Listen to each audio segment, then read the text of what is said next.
Сейчас с нами на связи Юрий Соломаха, бывший председатель Союза предпринимателей Армянска. Добрый день, Юрий. Расскажите, пожалуйста, какая ситуация сейчас с малым бизнесом в Крыму, ну, может быть, в частности, в Армянске?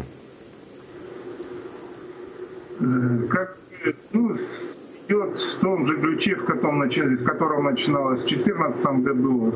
Приблизительно, по моим оценкам, сейчас половина украинских предпринимателей или выехала, или закрылась в Крыму.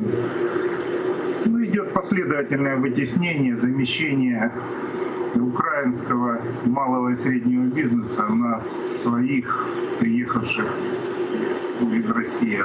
Я не знаю, откуда они все приезжают, но их бесконечное количество. Они приезжают, открываются, потом опять закрываются, новые приезжают, опять открываются, опять работают полгода, уезжают. Но наши украинские предприниматели в прежнем составе остались только те, которые стоят на базаре, торгуют в розницу овощами, там шмотки уже ушли, базарные деятели все остались в прежнем составе практически.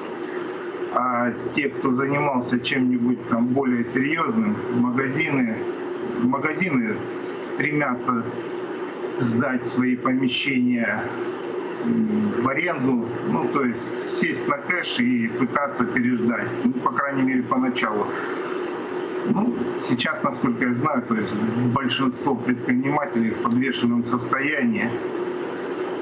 А почему закрываются? Почему? Что за условия такие, что люди вынуждены закрываться? Во-первых, бешеные штрафы. То есть любой минимальный штраф, там, по-моему, штраф начинается от 40 с лишним тысяч рублей. Это там за какую-то там вообще мелочь. А так штрафы обычные там до полумиллиона, до миллиона. То есть любое наказание фискальной службы считает, то есть ты год работал в холостую. Может быть, русские предприниматели к этому привыкли, наши к этому привыкнуть не могут. И плюс очень сильно изменился документооборот. То есть далеко не в сторону улучшения.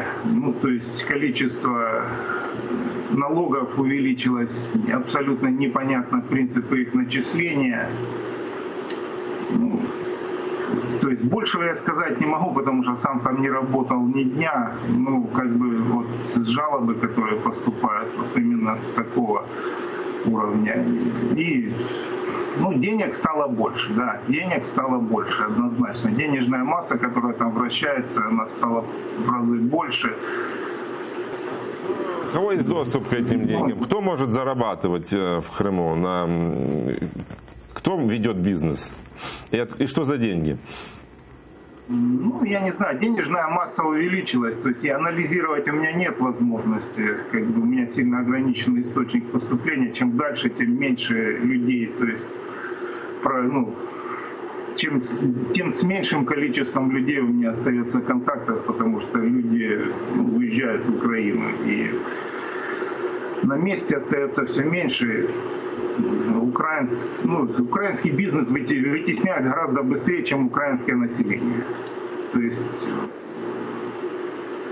Так а кто зарабатывает?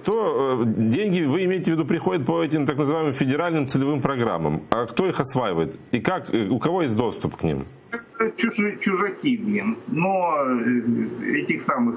Они же осваивают под руководством нашего местного городского совета, но городской совет держат на коротком поводке, потому что уже, насколько я знаю, на всех руководителей уровня города заведены уголовные дела ФСБ по растратам, хищениям и всему прочему. То есть осваивают только пришлые. Местные эти целевые деньги, то есть они к ним даже близко не подпускаются.